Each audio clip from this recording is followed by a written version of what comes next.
আজকে এসএসসি পরীক্ষায় লক্ষ্য করলাম পশ্চিমবঙ্গ রাজ্য সরকারের কি একটা অপদার্থতা।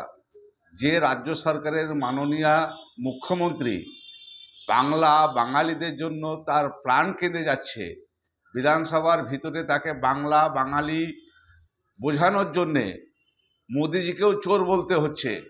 আবার সঙ্গে সঙ্গে দেখলাম মোদিজির লোকরাও বিধানসভার ভিতরে মাননীয় মুখ্যমন্ত্রীকে চোর বলছেন।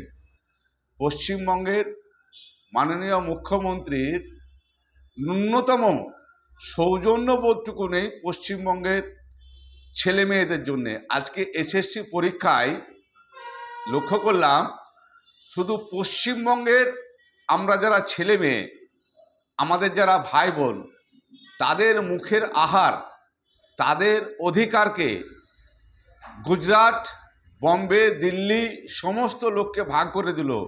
তারা প্রত্যেকেই পশ্চিমবঙ্গে তারা এসএসসি পরীক্ষায় বসার সুযোগ পেল, যেখানে আজকে পশ্চিমবঙ্গের পরিযায়ী শ্রমিকরা বাংলার বাইরে বিভিন্ন জায়গায় অত্যাচারিত হচ্ছে, মার খাচ্ছে।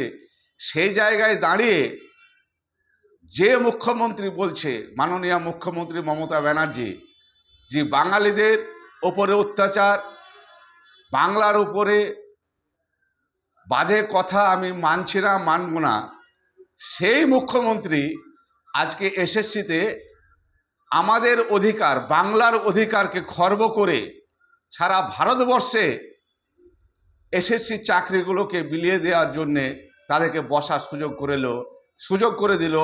এর তীব্র নিন্দা করছি।